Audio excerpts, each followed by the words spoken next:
Hola, ¿qué tal? En vrai, il y a un truc que je viens de capter. Ouais. Il faut que je vous le partage. C'est, tu sais, maintenant, Ça commence très mal. Tu veux qu'on recommence le hola? je bégaye. Tu as des élastiques? Ouais, j'ai des élastiques. Comme quand on était ado. Enfin, j'en ai jamais eu. Et du coup, T'en là, as déjà eu? vous voyez le profil là? Ah. Ouais. Mais tu veux les enlever pour le podcast ou t'es à l'aise? Faudrait pas que je les enlève en fait. À un moment donné, c'est pour que ça fasse son effet. Bon, bah, on garde. Ok.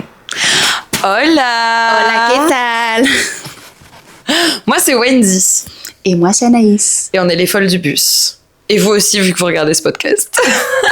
Et ce podcast, c'est un podcast où on parle des sujets qui nous touchent et des choses qui nous arrivent et qui, on pense, concernent beaucoup de personnes, beaucoup de femmes aussi. Et donc, voilà, on a décidé de vous le Dans la partager. majorité. L'épisode, il sort tous les premiers mercredis du mois. Et ce qu'on adore, c'est que vous nous mentionnez en story quand vous êtes en train de regarder le podcast et de nous partager ce que vous êtes en train de faire. Et on adore voir que vous regardez sur la télé, que vous êtes en train de vous promener sur la plage. Ou Bref, cuisiner, cuisiner. ou faire... peu importe, en fait. Ouais. Vous pouvez être dans le bus, en parlant des folles du bus. Ouais. Voilà. adore. Le but, c'est aussi d'en savoir un peu plus sur vous et de partager un petit peu. Alors surtout, n'hésitez pas.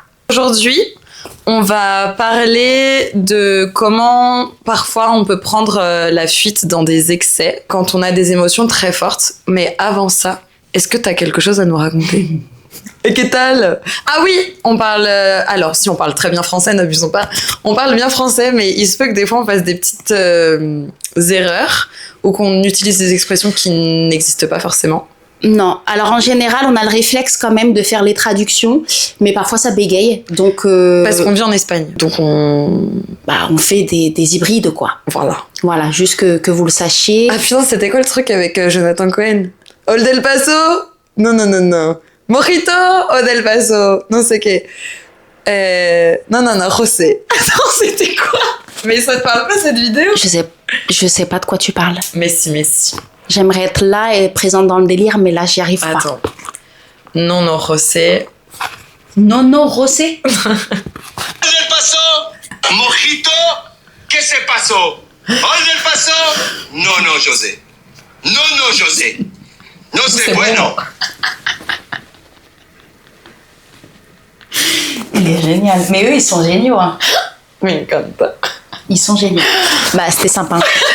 Il me laisse deux choses à raconter. Merci beaucoup. Non, rien de spécial. Je suis aigrie aujourd'hui. Je suis aigrie, voilà.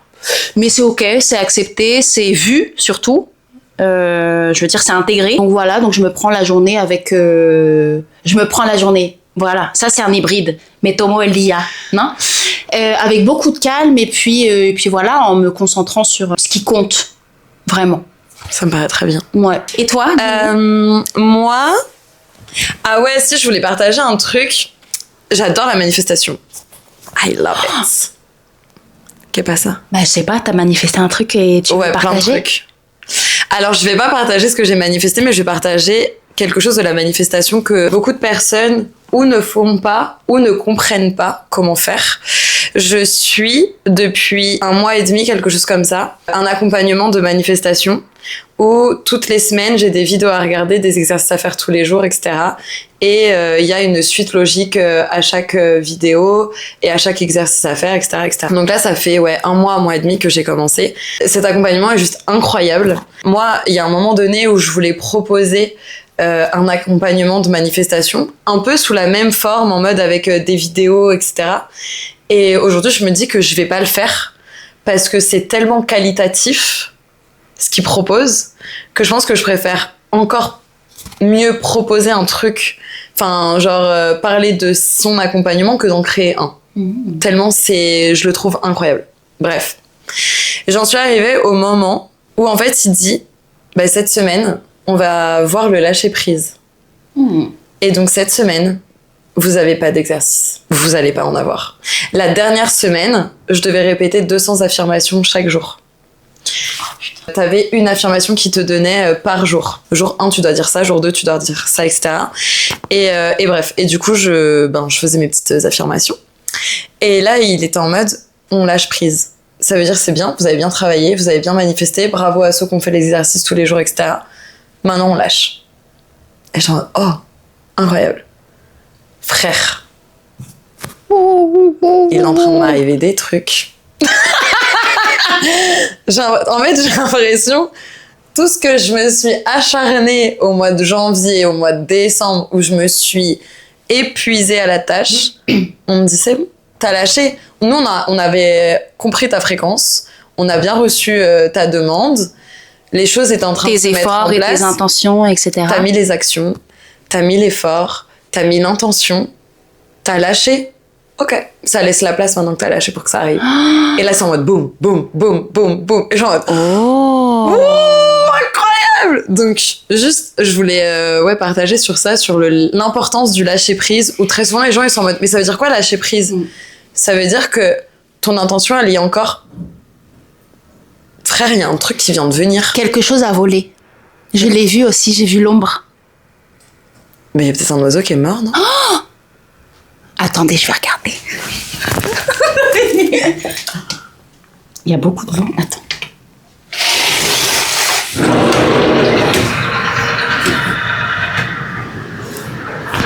Pas deux oiseaux à l'horizon. Pas d'oiseaux morts à l'horizon, tout va bien. Est-ce qu'on est toujours net? T'es pas net sur le net. Mais t'es pas net, Baptiste! Donc, l'importance du lâcher prise dans la manifestation. De dire, ok, mon intention, elle est là. Mais pas être dans, je suis en train de le manifester. C'est bon, tu l'as manifesté. Maintenant, il faut laisser la place pour que ça arrive.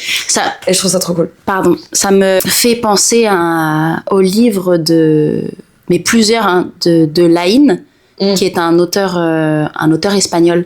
Et il explique très bien ça. Il dit que voilà, alors fournir l'effort nécessaire, etc. Et il le faut, être dans l'action, constamment dans l'action.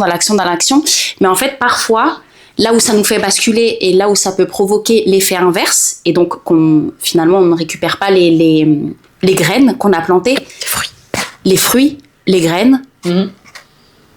Ça se comprend assez bien, je pense. C'est quand t'es aussi forcément dans le mental, et quand tu veux savoir quand tu vas récupérer ces fruits, quand t'es dans l'attente en fait de dire ok, j'ai fait ça, donc peut-être que d'ici 2 semaines je pourrais avoir ce que je veux, etc. Donc en fait t'es dans le calcul, et c'est vraiment ça qui tue tes manifestations, et en fait l'effort que t'es en train de fournir, d'être dans le résultat, alors que ouais, en fait faut avoir beaucoup de confiance, de foi, et juste être ok. En fait, déjà, mais je trouve que ce qui est trop bien, tu sais, genre, imagine quelqu'un qui croit pas aux énergies. Bref. Je trouve que le fait de dire, ok, je me mets dans la manifestation, ça permet de mettre des mots sur c'est quoi tes intentions. C'est un truc qu'on fait pas forcément. Genre, c'est quoi ton objectif? Donc, même au-delà de, les énergies, etc., c'est quoi mon objectif? C'est quoi l'action que je mets en place pour y arriver? Et à quel moment je sens que là, c'est bon, j'ai donné l'énergie, je peux relâcher un peu, tu vois. Et en fait, je trouve que même si tu le fais pas dans une optique énergétique, manifestation, etc., rien que dans une optique de psychologie, c'est déjà très fructueux. Totalement. Je pense que ça nous évite de tomber dans des trucs ah oui, complètement contre-productifs. Ouais. Donc voilà, je voulais partager ça. Merci. L'importance du lâcher prise. Et du coup, on va parler d'un sujet beaucoup moins drôle. J'ai pris mes lunettes au cas où je veux pleurer. Comme ça, je pleurerai comme une star.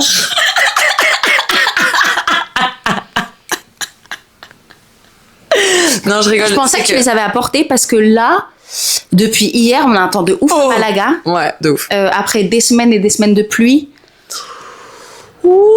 Ça fait vraiment du bien. Par contre, si on veut pas se faire juste détester par toutes les personnes qui vivent en France, en Suisse ou en Belgique, peut-être on ne devrait pas se plaindre qu'on a eu quelques semaines de pluie. Alors, quand c'est pas du tout une plainte. Non, mais genre, c'est juste dire les choses comme elles l'ont été. Après des semaines de pluie, ils vont dire « Ça fait 6 mois qu'il pleut !»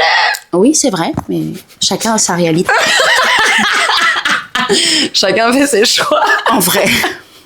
Non, mais c'était une petite blague. Et non, les lunettes, c'est parce que j'aime bien, ça me fait un accessoire. Voilà. Et les serre-têtes, j'aime pas, donc je mets des lunettes. Oh, les serre-têtes. Les serre-têtes. Ça, parlons peu, parlons bien, parlons peu, parlons bien. Donc le sujet d'aujourd'hui, c'est effectivement, pour simplifier la chose, les dérives d'une non-gestion des émotions. Et partager sur ça, en fait, puisqu'on s'est rendu compte avec la Wendy qu'on avait, je trouve, des choses en commun par rapport à ça. Et en vrai, vu que la dernière fois, hein, le sujet, c'était effectivement les émotions, savoir comment gérer nos émotions, on voulait aussi approfondir et en étant aussi, en continuant d'être transparente sur notre histoire, sur ce qu'on a dû affronter par rapport à ça, ou ce qu'on continue d'affronter, d'ailleurs. Je pense qu'on peut parler au présent, en tout cas pour ma part. D'accord. Personnellement.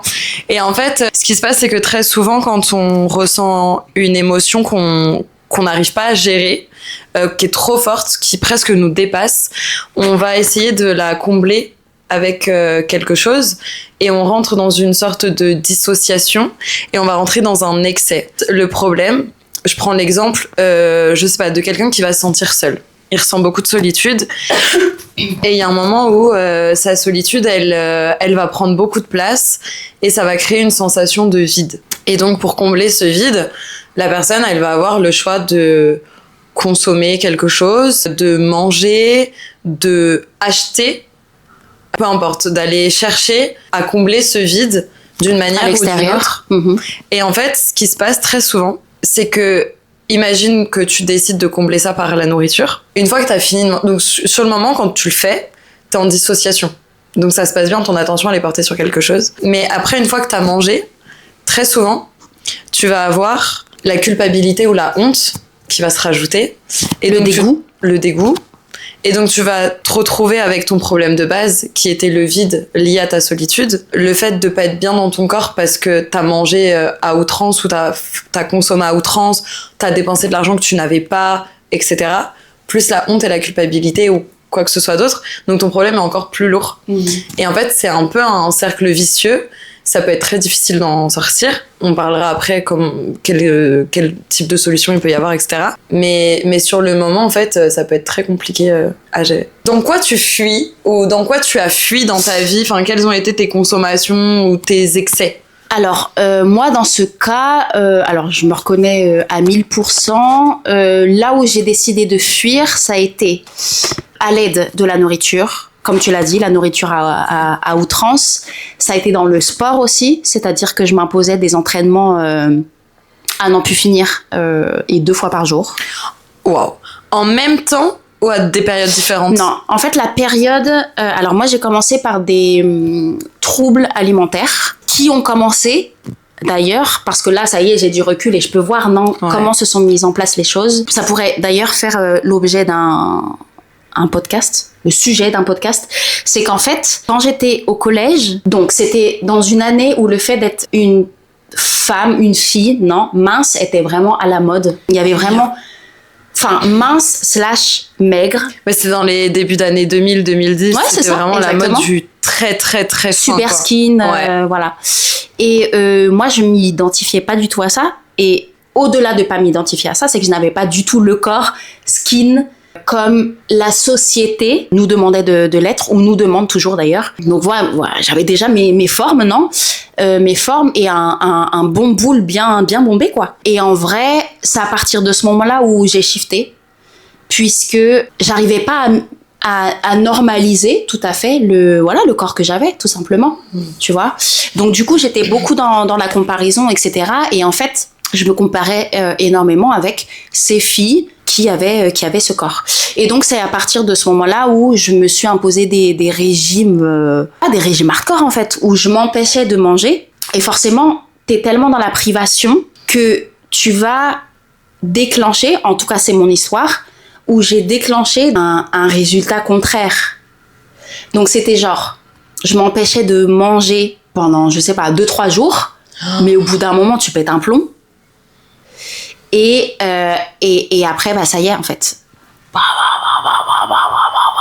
Et là, mais tu faisais des sessions de nourriture intense où c'est que d'un coup tu pètes un câble et je mange un peu de ça et 1 heure après je mange un peu de ça et 1 heure après je mange un peu de ça. Comment tu vivais le... En fait, c'était soudainement péter un plomb, tu craques. tu te sens craquer totalement. et tu prends la première chose qui arrive. D'accord. Sauf que tu t'es tellement privé que là, tu t'es vraiment dans ce moment de plaisir, etc. et t'as plus de limites. Parce que... Donc ça fait une session vraiment nourriture, quoi. Ah oui, oui, oui. Ouais, ok. Ouais. Qui est liée à la privation où ça y est, t'as plus de limites. Donc, tu trouves ça, tac, tac, tac, tac, tac, tac, tac. Et jusqu'à plus pouvoir, physiquement, parce que bien sûr, t'as tellement ingéré en plus en très peu de temps. Ouais, tu passes d'un jeûne à un truc C'est horrible. n'importe quoi. Un choc pour le corps. Bien sûr. Ouais. Super toxique. Et là, tu te sens mal. Et t'as mal au ventre. T'as envie de vomir forcément parce que tout ce que t'as ingéré, ton corps te dit non, je peux pas, je peux pas processer en fait tout ça en plus. Et donc t'es mal et au-delà de ça, qui est plus physique, t'as vraiment le mental là qui arrive et qui est dans le jugement et qui te dit meuf, t'es dégueulasse, regarde tout ce que t'as mangé. Et là tu ressens aussi du dégoût envers toi-même, tu vois, en mode mais tu vois, il y a vraiment ça qui est décuplé en fait dans ce moment-là, tu vois, cette sensation de dégoût et là il y a vraiment aussi les pensées super négatives et toxiques que tu as à gérer. Donc oui, tu t'es fait plaisir pendant un temps, mais après il y a tout qui se décuple dans le négatif. À quel moment tu t'es rendu compte que t'étais tombée dans une TCA ? Je pense, parce que ça c'est vraiment le début, mais après j'y suis restée très clairement. Pour combler en fait un vide tremendo, un vide... Un grand vide quoi, immense. Ouais, un vide énorme que je ressentais en moi. Émotionnel. Émotionnel. Bon, de toute façon... Purement émotionnel.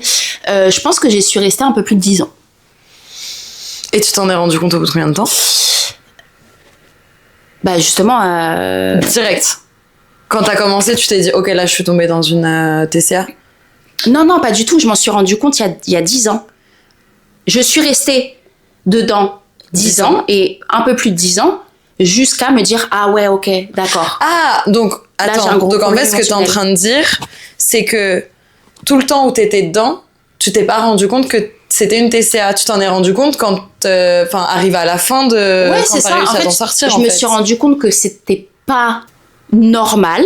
Ouais. Ok, qu'il y avait un truc qui clochait, mais sans aller au bout du truc. Parce que je pense que j'étais pas prête pour voir ce qu'il y avait en dessous de ça, tout simplement. Oui, puis t'avais pas d'autre solution. Donc en fait, si je m'enlève ça, si je me rends compte que j'ai un problème et que je veux le régler, parce que c'est ta façon de fonctionner, si je vois un problème, je veux agir. En fait, pour l'instant, j'ai rien pour combler cet excès-là. Donc je reste là. Donc je vais rester dedans. Et donc au bout de 10 ans, tu t'en es rendu compte, t'as réussi à t'en sortir, t'es tombé direct dans un autre excès ?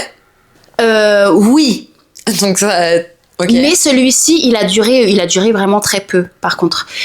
Donc, je décide de me débarrasser de la nourriture par rapport à l'excès, je veux dire. De reprendre une relation saine avec la nourriture, du coup. Ok. Et donc ça, c'était pendant le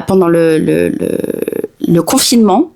Oh putain. Ok. Donc en fait, contexte. Durant le confinement, j'étais à Londres. Londres a été... Alors, je dis beaucoup que j'ai beaucoup de gratitude par rapport à cette période de ma vie, etc. Je me suis vraiment éclatée, j'ai fait des choses très sympathiques. Mais je me suis aussi beaucoup perdue et beaucoup détruite. Et quand arrive le confinement, genre officiellement, non, je suis au taf, etc. On nous dit, vous devez rentrer chez vous. Là, on va plus travailler pendant un moment. Ok, je rentre chez moi. Et là, ce que j'ai dans la tête, c'est je suis dans la merde. Parce qu'en fait, quand tu travailles et que t'es occupé, et c'est ce que je faisais à Londres, j'avais aucun moment à moi, tu sais, de calme, etc. Pas besoin de penser, pas le temps de penser. Pas le time. J'ai pas le time, en fait, de penser. Et ça t'allait très bien. Oui, à ce moment-là, oui, ça a été en fait une décision de survie et ça m'allait très bien, très sincèrement. Mais là, vous me retirez le travail et vous me retirez les sorties. Oui. Parce qu'à Londres, ce que je faisais, c'est de... Tu vois, j'étais entre ça, entre le travail et les sorties. Et les fiestas. Et là, vous me retirez ça. Et il se passe quoi ? Il se passe que je suis dans la cuisine, je suis en face de mes placards, que à tout moment, je peux recommencer à défoncer. Et je dis non, je peux pas faire ça. En fait, je me voyais, et ça c'est littéral, hein, j'avais des flashs de moi en train de tout défoncer, mais tu sais, encore avec un step supérieur, et j'étais pas prête à me voir comme ça. Donc je dis là, non, ok, tac. Et par rapport à la nourriture, à partir du moment où vraiment j'ai pris cette décision, là dans la cuisine, moi toute seule en train de me dire non, là en fait si je fais ça pendant le confinement c'est me tuer, et ben je n'ai plus reproduit de troubles alimentaires. Je pense que, d'après ce que tu dis, ce qui t'a aidé et ce qui en général aide beaucoup à sortir de ces excès-là, c'est que t'as pu te rendre compte l'instant avant de rentrer dans l'excès. Parce qu'en fait, très souvent, ce qui se passe, c'est que tu ressens l'émotion très fort, tu détectes pas ce qui est en train de se passer, tu dissocies, tu rentres dans l'excès, tu culpabilises, t'en sors, tu te rends compte. Et on se rend pas compte avant. Et en fait, l'exercice, c'est, je m'en rends compte avant que ça arrive, je me pose, j'observe, je le gère. Et c'était la première fois que j'avais fait ça, hein. Ouais. Parce que avant, dans le passé, à aucun moment j'avais eu justement ce parcours que tu viens d'expliquer. Moi, j'étais dans la réaction, en fait, dans la réaction, dans le manque, dans le... Et t'as su discerner c'est quelle émotion qui te déclenche? Ou, tu peux ne pas avoir envie de la partager. Hein. Je dirais, en fait, je répondrais en disant que c'est quand je m'affronte... Enfin, quand j'étais dans des situations ou avec des personnes qui titillaient mes blessures. Ma façon de réagir et de vouloir me protéger de ça, tu vois, de m'armer, c'était de me remplir.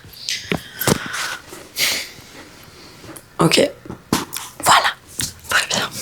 Donc, ça y est, j'arrive à combattre ce trouble alimentaire. Par contre, là, il y a quelque chose de nouveau qui s'installe, c'est le sport. Alors moi, j'ai toujours kiffé le sport, vraiment depuis petite, etc.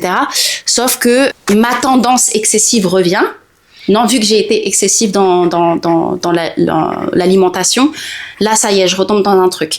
Et donc, je m'impose un entraînement 2 fois par jour, assis, très militaire le truc, avec un jour de repos par semaine, etc. Ça a duré, je pense, le temps du confinement, en fait. Donc, en étant à Londres, c'était... combien on était ? Je pense qu'on est resté 3-4 mois. Ok. Donc, ouais. Donc là, je peux pas me détacher de ça, tu vois.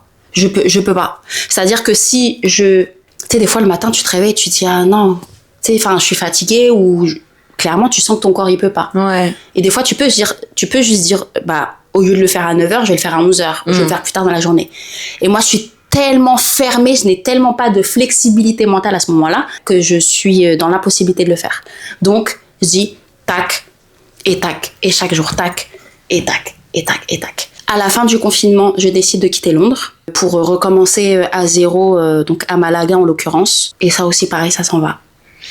Le fait d'avoir changé de lieu et de contexte, etc. Ouais, en fait, tu changes tes repères et du coup, ça t'aide à passer... Je pense que plus que le lieu en soi, c'est vraiment tout ce que ça signifie. Oui. Tu vois, c'est ça. Puisque Londres, ça a été vraiment...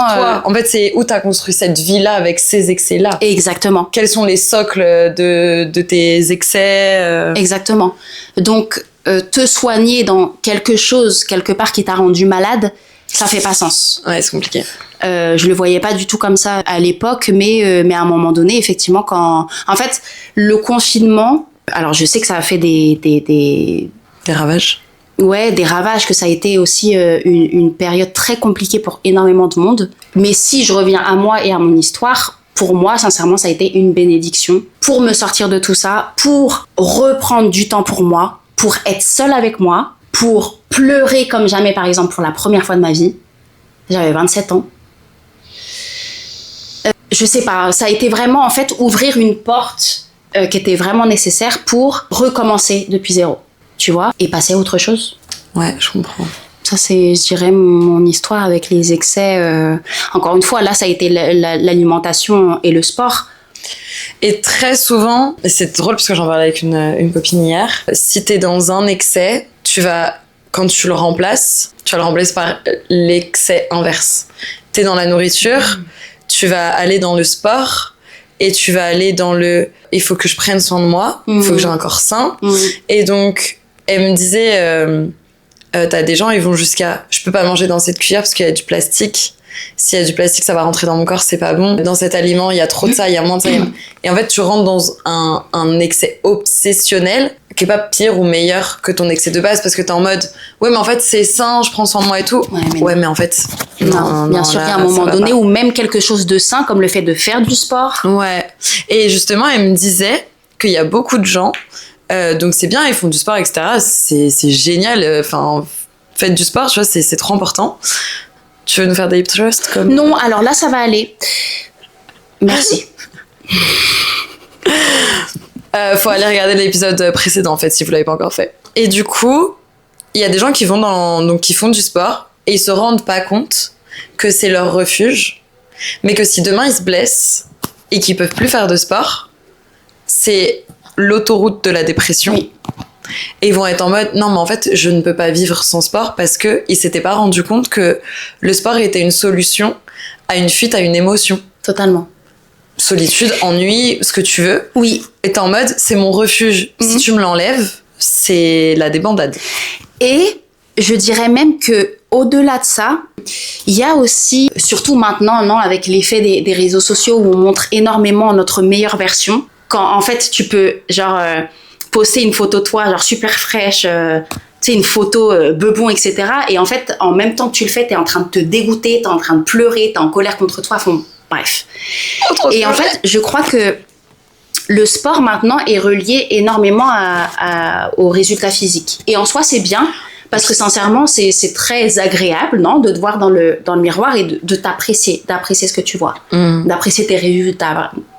Bref. Mais il y en a qui se perdent aussi là-dedans, tu vois, et qui le font vraiment, entre guillemets, pour les mauvaises raisons. Tu vois, pour dire, ah bah vas-y, je vais à la salle, je vais pouvoir mettre des stories, etc., de mon corps de ouf. Et tu sais, ça aussi, ça alimente ton ego quelque part. Ouais. Tu vois, et je pense que c'est aussi là-dedans où finalement t'es en train de te tuer à petit feu, c'est que tu le fais pour le physique, tu le fais pour plaire, tu le fais pour te plaire, mais en fait tu te plais pas parce que t'es constamment dans le truc. Ça sera jamais suffisant. Exactement. T'auras jamais un cul assez bombé, t'auras jamais des abdos assez dessinés, t'auras jamais... T'auras toujours quelque chose à dire. À refaire, un machin. Exactement, améliorer. et tu sais, à un moment donné, t'apprécies même plus ce que présentement tu as. Tu vois, ou même les efforts que... Putain, à un moment donné, les efforts... ouais, genre t'as fait du chemin, t'es parti de là, regarde... Et tu le vois, en fait, ouais. ton corps parle. Mais ça aussi, c'est jamais suffisant. Donc, même là-dedans, tu te perds et tu te tues à petit feu. Mais ouais, mais après, c'est aussi le truc dans pourquoi on fait les choses. Et là, on parlait des excès. Mais c'est fou parce que ça peut être n'importe quoi. Tu sais, on parle beaucoup de l'alcool, le tabac, les drogues, lo que sea, quoi que ce soit. Mais t'as le shopping compulsif. Ouais, totalement, bien sûr. Les applications de rencontres. Ouais, les le dates, sexe. Les relations sexuelles. T'as toutes sortes de choses. Ouais. T'as les gens qui peuvent pas rentrer chez eux sauf pour dormir. Un appétit social extrême. En fait, ils sont en mode je ne peux pas être seule, je dois être entourée tout le temps. Les excès sont partout. Et des fois, quand ils ont pas cette connotation de référence, genre en mode ça c'est négatif, c'est mal pour vous, etc. Du coup, tu t'en rends pas compte. C'est rien si j'ai acheté 36 robes. Ouais. C'est rien si je rentre chez moi que pour dormir, c'est juste que je suis une personne extrêmement sociable. Ouais. Et en fait, des fois, juste on se rend pas compte. Totalement. Et c'est pareil pour le sport. C'est rien, en fait, c'est bon pour ma santé, c'est juste que je suis quelqu'un de sain. Non. Enfin, prends le temps de penser à ça, non ?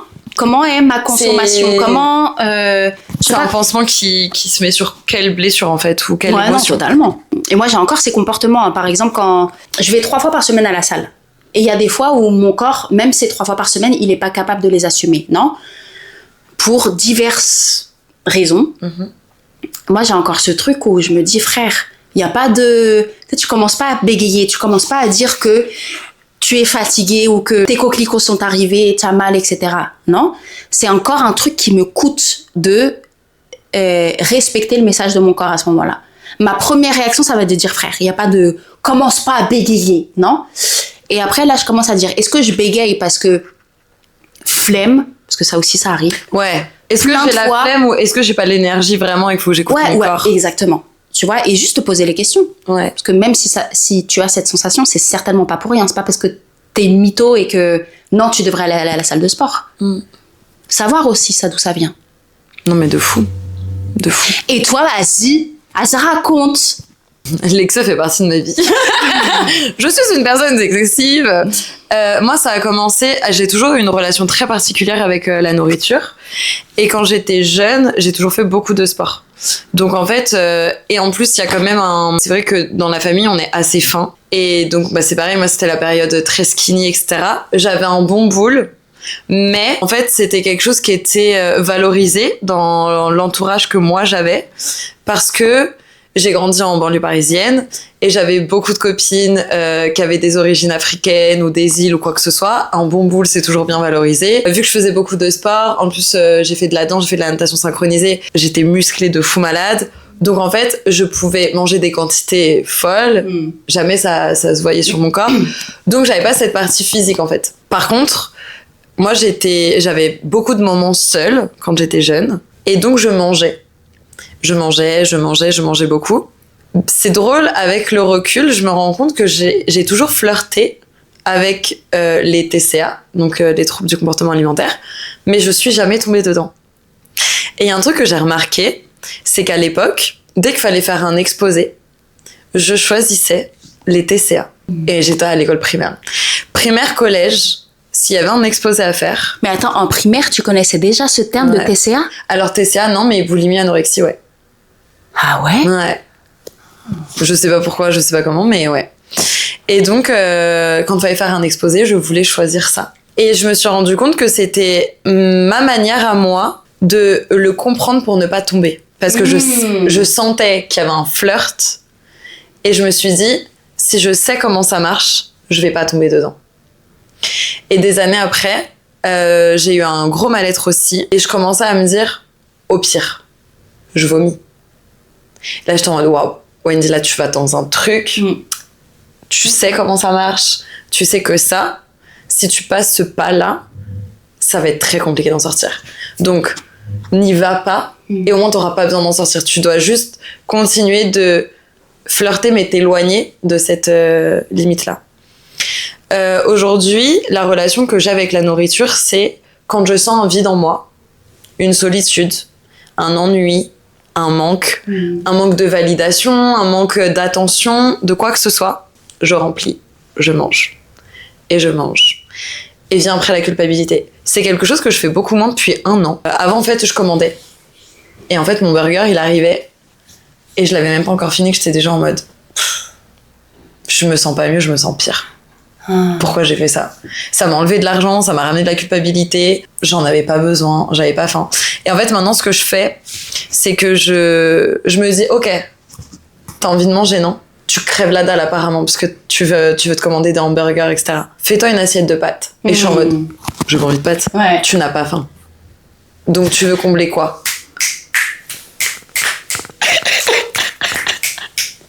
Très bien, ça, savoir dissocier la faim de l'envie de manger. Ouais.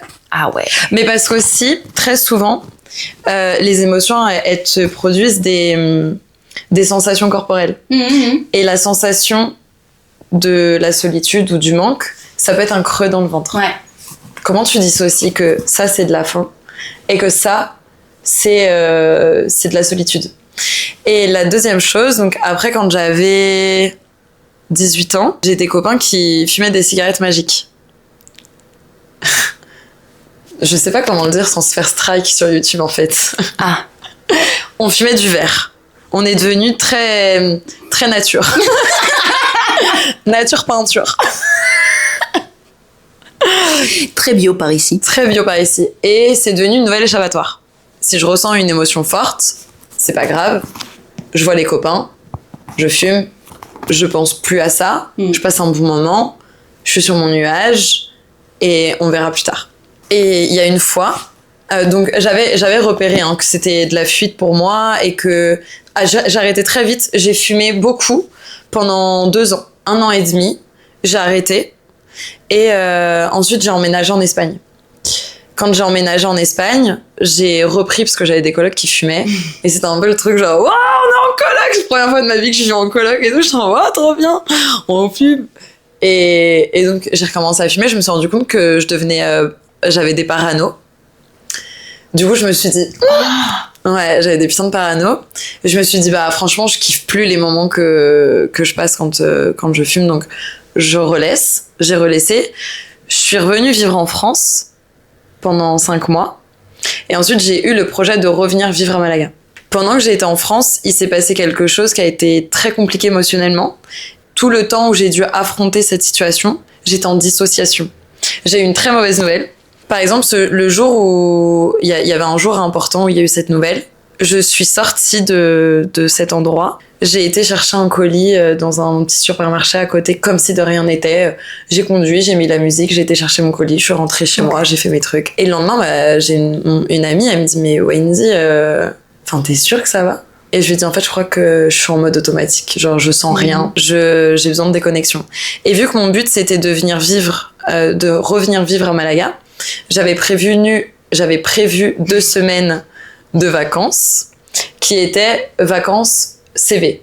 Ok. Le matin, je balance des CV, je plante des graines, j'essaye de rencontrer des gens et je suis quand même en vacances et j'étais avec ma meilleure amie. Et en fait, ici en Espagne, t'as des clubs qui sont en fait des associations où tu peux acheter et consommer sur place. Et à ce moment-là, je me dis... On parle du bio, là. On parle du bio. On parle bien du bio. On parle de la nature. D'accord. L'herbe à chat. Donc on peut l'acheter et la consommer sur place. On peut l'acheter, la consommer sur place, Okay. c'est légal. Et donc, ce qui se passe, c'est que moi, à ce moment-là, je sais exactement ce qui est en train de se passer en moi. Il y a une émotion que je suis pas du tout prête à affronter. Il faut que je la fuis. J'ai 2 semaines pour fuir. Ça va être mes 2 semaines où je sais que je prends la porte, l'issue.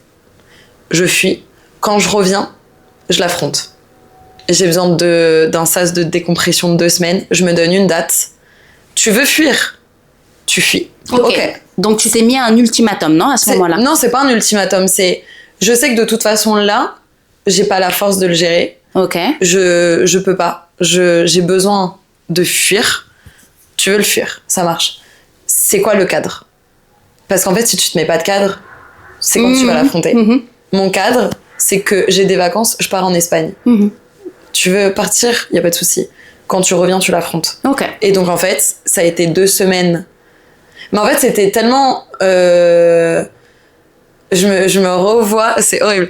Je me revois dire à mon collègue qui était devenu un ami, je revois lui dire, mais là, je pars 2 semaines. En fait, mon but, c'est que chaque soir, je galère à savoir comment je m'appelle. Ah oui, déconnectez-moi en fait. Déconnectez-moi absolument. Et donc je savais que ça allait être 2 semaines de débandade. Donc la journée, tout allait bien, c'était assez sain entre guillemets, on sort, on prend le soleil, machin, truc. 18h, on rentre dans le club, ça ferme à 23h. 18, 23, on s'évade. Tu rentres chez toi, t'es évadé, hein. Tu reviendras le lendemain matin. Et le lendemain matin, hop, tout va bien, je me lève, CV en main, bim, on va déposer des CV. 18h, club. Et ça a été comme ça pendant... Ouais, c'était 1 semaine ou 2 semaines, je sais plus. Bref, je rentre en France, j'ai laissé la nature de côté et j'ai affronté... Par contre, je trouve ça très drôle comment tu le dis. Je veux juste pas qu'on se fasse strike en fait par les plateformes, mais je sais pas comment faire. Et je me dis, je suis rentrée, on y va, on attaque.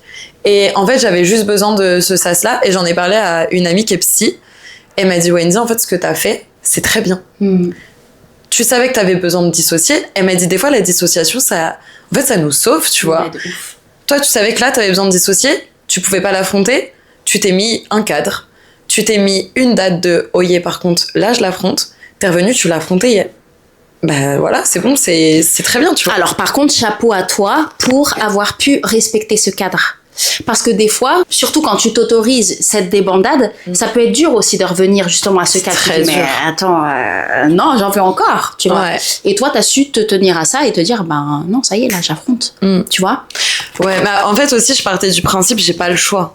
Si je l'affronte pas, j'en sortirai jamais. Donc, il faut que j'y aille et que je l'affronte, etc. Et en fait, ça a été hyper bénéfique après et tout s'est très bien passé et ça a été, voilà, ça a très bien fini cette histoire.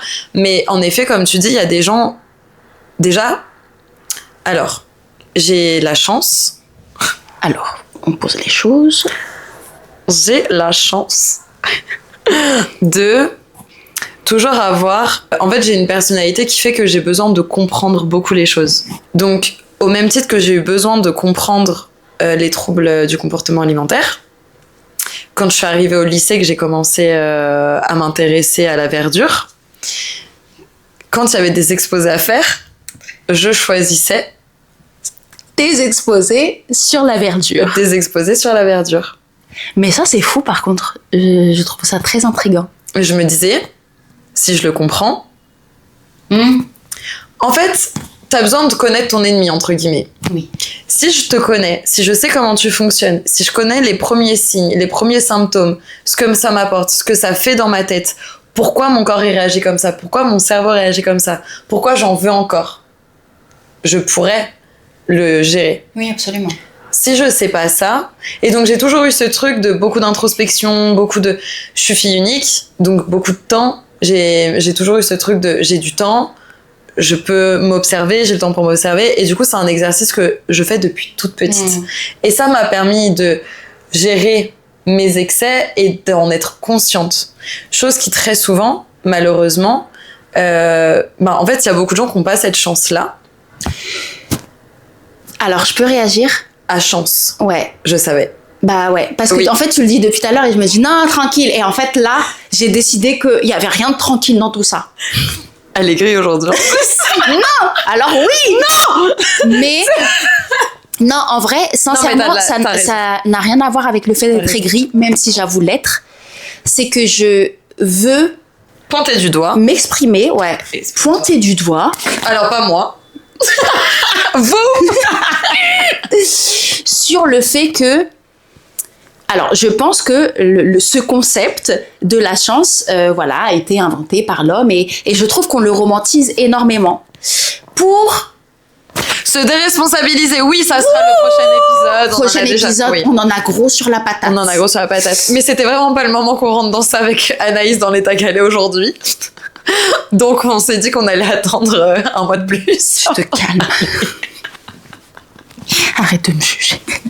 Non mais voilà, bah, c'est bien comme ça on annonce aussi la prochain. couleur. Mais effectivement, je crois que ce concept de dire ah, il a de la chance, je n'ai pas de chance. Non, je suis d'accord avec toi. Tu vois, donc C'est pas le bon terme, en effet, c'est pas de la chance.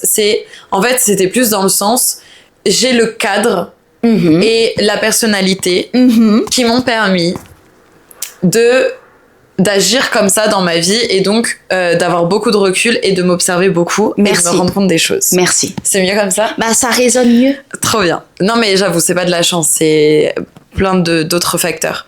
Et donc, ce que je voulais dire, c'est que j'en profite, en fait, ça va faire un peu le pont sur...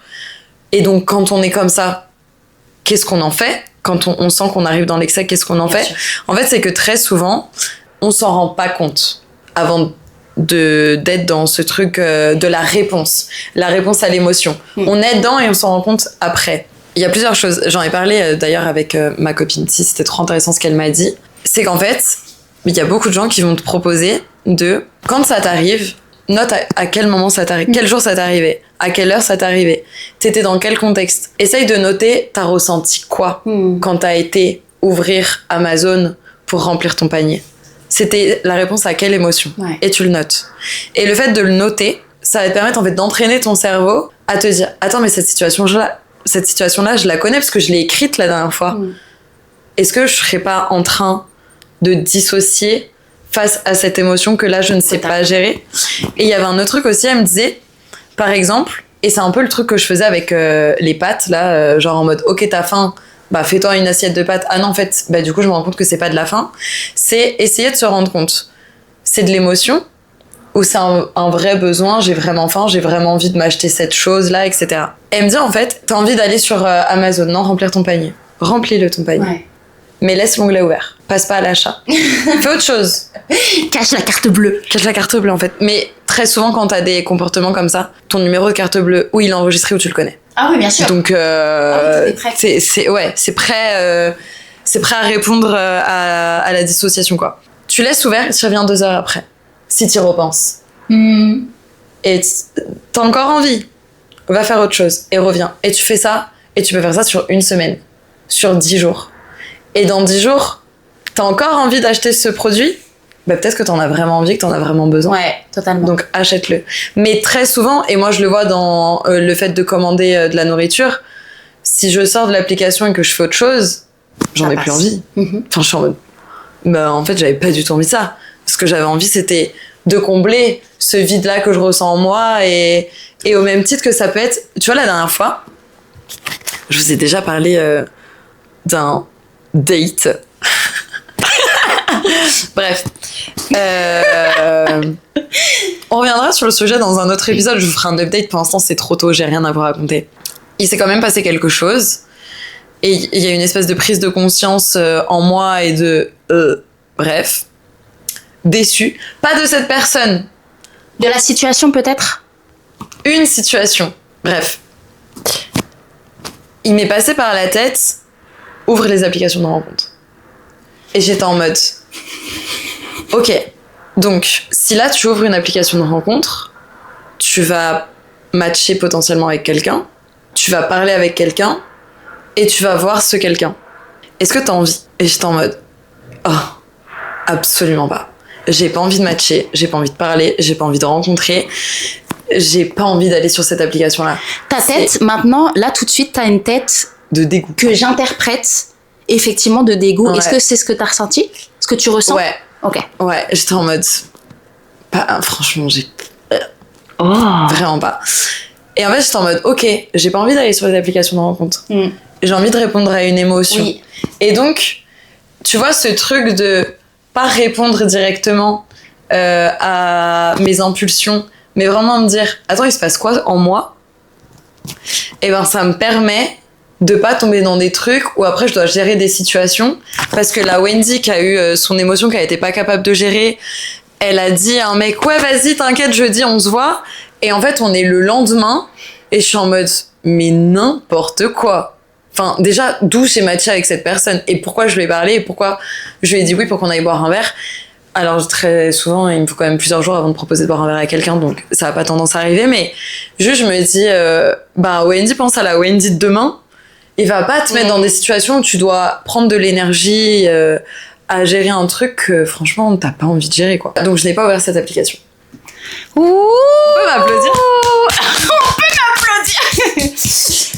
Mais Applaudissez-la s'il vous plaît, quand même un petit peu. J'écoute, Juste 3 claps. Et si t'es dans le bus, t'applaudis quand même. C'est pas mon problème en fait. Donc voilà. C'est très bien. Reconnaître le moment où ton impulsivité elle arrive en fait. Ouais, c'est ça. En fait, être conscient, tu vois. Et ça, je pense qu'on me dira jamais assez. Ouais. Là, on parle d'un contexte très, très spécifique, mais en fait, la conscience, à un moment donné, elle est inévitable. Oh putain, ça m'a fait penser à une chanson. Tu veux partager? Inévitable, c'était inévitable. C'est quoi ça? Je sais pas, Wendy. Ça fait 3 fois que tu nous balances. En plus, je crois que très problématique. Au même titre que le chanteur donc on a évoqué la dernière fois, qui est très problématique, qui est Claude François. Bref, je crois que la chanson que j'ai en tête, c'est pareil, c'est un artiste problématique, donc on va passer très vite ce sujet. Un artiste problématique. Ouais. D'ailleurs, on est au cœur de... Ouais, c'est une... J'ai bugué. Tu peux recommencer. Tu sais, la dernière fois, alors ça n'a rien à voir avec ce qu'on est en train de dire, mais vu que Vu que je dévie, tu te permets? Ouais, bah je me permets de continuer sur la déviation. On adore. C'est marrant ce qui est en train de se passer avec Monsieur Epstein. Ah! Et tout ce qu'il en surgit. J'aurais pas pensé que ça arrive ça un jour. Tu vois, tellement tout est caché et protégé et alimenté. Et on dirait que ça... en fait, c'est un autre monde, tu vois.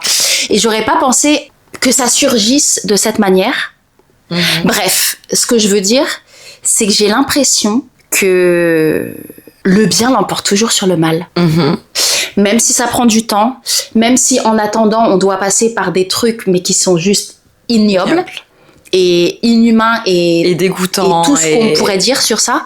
Mais j'ai vraiment l'impression qu'à un moment donné, tout sort à la lumière et que, alors là, je m'en vais dans un autre truc, hein, mais que, tu vois, chaque personne qui décide à un moment donné de faire quelque chose qu'on considère de bien, ou qui peut faire du bien, en tout cas, à cette planète. Quand je dis la planète, ça peut être envers les animaux, envers la nature. Tout type de nature. Entre nous, en fait, tu vois. Puisqu'on sait, en fait, on sait que ça permet de balancer, en fait, contre une énergie diabolique. Complètement. Non. Ouais. Et je sais pas, et j'ai foi en ça, en fait. Je sais pas, ça a été ma perspective. J'aime beaucoup. Et je veux rajouter que pour que cette affaire, elle sorte à la lumière et que ça arrive où ça arrivait, il y a eu des gens très courageux. Totalement. Parce que s'attaquer à un homme avec autant de pouvoir... Et tout son système. De contact. Parce que son pouvoir, pour moi, va avec le système. En fait, c'est vraiment... Cet homme a du pouvoir, des contacts, de l'argent. C'est-à-dire qu'il a tout ce qu'il faut pour te nuire. Et te nuire à un niveau extrême. Que toi, tu te dises... Peut-être que je vais en payer de ma vie.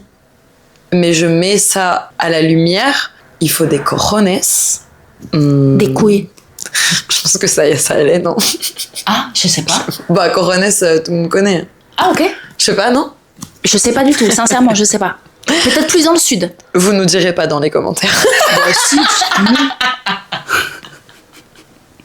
Bref. Pour être marrant. En tout cas, je trouve qu'il y a eu des gens extrêmement courageux qui ont mené cette affaire.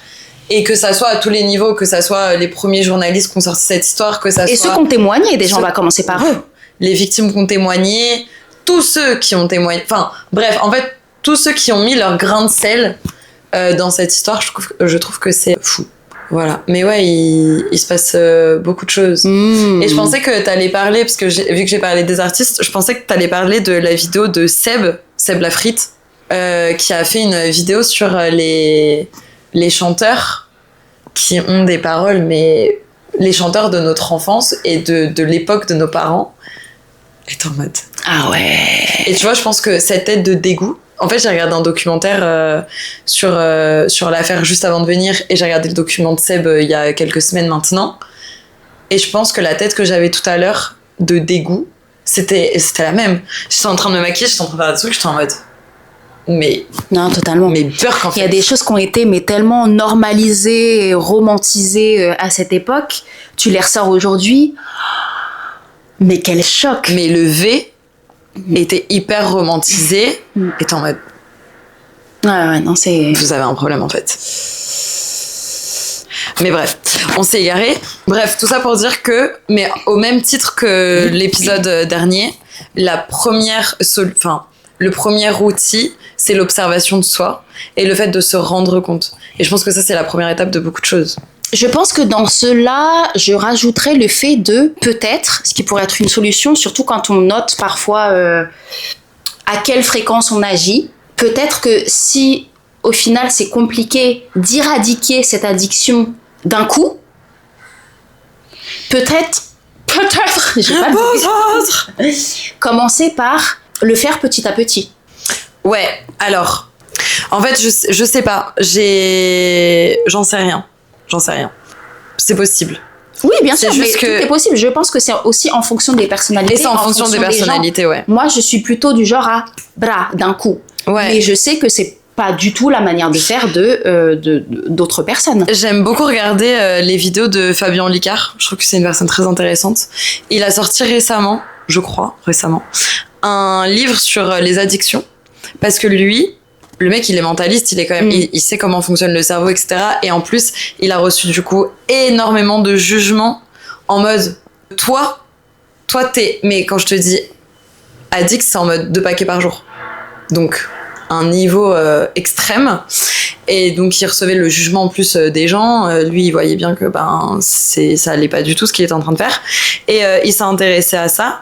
Et il s'est rendu compte que la meilleure façon de se débarrasser d'une addiction, c'est de l'arrêter de manière brutale, d'arracher le pansement, mais de faire une descente progressive pour pouvoir arrêter de manière brutale.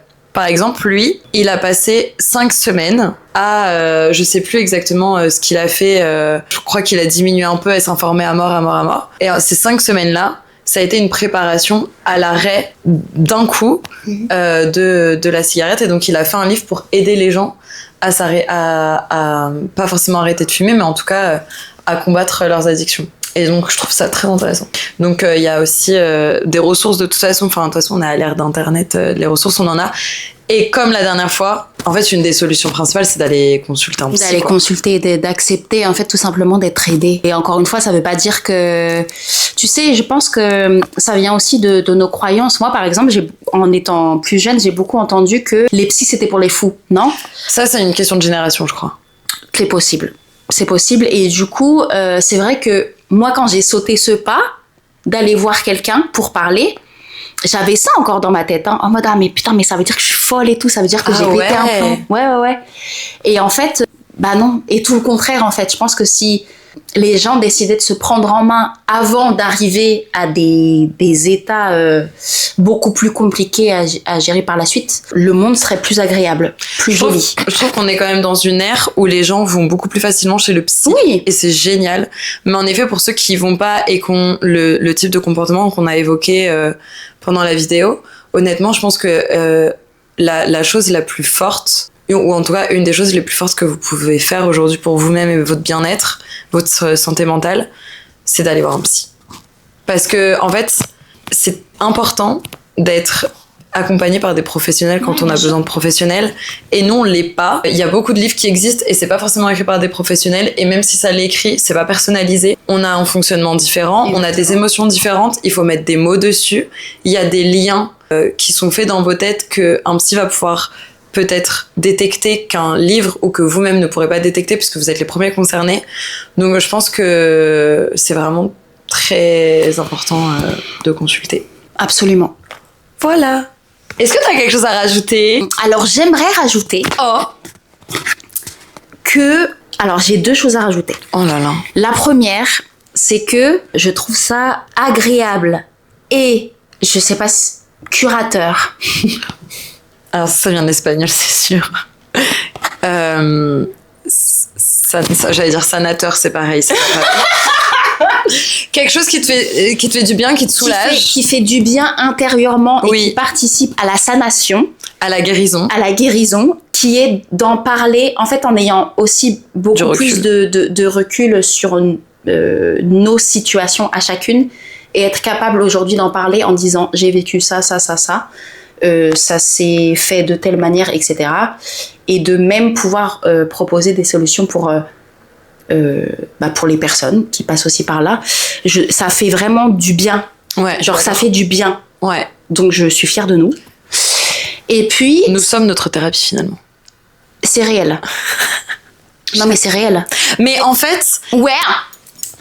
C'était déjà le cas quand on s'enregistrait pas. Oui, bien sûr. Nos conversations, et c'est pour ça qu'on a décidé d'en faire un podcast. Absolument. C'est qu'on sentait que nos conversations, elles avaient tellement... Elles vont plus loin que... Elles avaient tellement de pouvoir presque. Enfin, ça faisait tellement du bien d'aller si profondément dans des choses et de pouvoir avoir quelqu'un avec qui aborder ces thèmes. Et on sentait qu'à chaque fois, on sortait enrichi de nos conversations. C'est de là qu'est parti aussi le podcast, de se dire... Si on partageait, ça pourrait être cool. De ouf. Et ça se confirme, tu vois, dans l'instant. Et voilà, et aussi en profiter pour remercier justement ces personnes qui sont assez curieuses peut-être et ouvertes pour nous écouter. Enfin, elles nous donnent leur temps en fait, ces personnes. Et le temps... C'est ce qu'on a de plus précieux dans la vie. Oui, ça n'a rien d'une phrase bateau, c'est qu'en fait, il n'y a absolument rien dans cette vie qui peut remplacer le temps. Et voilà, et juste exprimer en fait ma gratitude et même pour le soutien, on a eu énormément de retours par rapport au premier épisode. Mais vous êtes fous, hein. Vous êtes les folles du bus. Et voilà, et donc ça fait plaisir aussi de voir qu'on contribue à quelque chose de beau, non, de lindo, de bonito. Et donc en fait voilà, le mot c'est merci. Ça m'anime tout plein. Ouais, bah j'ai rien à rajouter. On va se laisser du coup. Alors tout dit, ouais, j'aime beaucoup. Bah merci Voilà. Merci et au mois prochain. Peut-être. On dit ou pas? Ah, peut-être qu'on peut leur demander ce qu'ils en pensent directement. Pour ceux qui sont encore là, on se posait la question d'augmenter, d'augmenter la fréquence des podcasts. Je sais qu'on m'a déjà dit une fois par mois c'est dommage, ça aurait pu être cool d'avoir plus d'épisodes par mois. Nous aussi on ressent le besoin d'augmenter cette fréquence. On est en train de voir si c'est faisable au niveau du temps de libre qu'on a pour faire ce podcast-là. Dites-nous si ça si vous aimeriez avoir plus de podcasts, plus d'épisodes par mois. Exactement. Voilà, des bisous. Merci.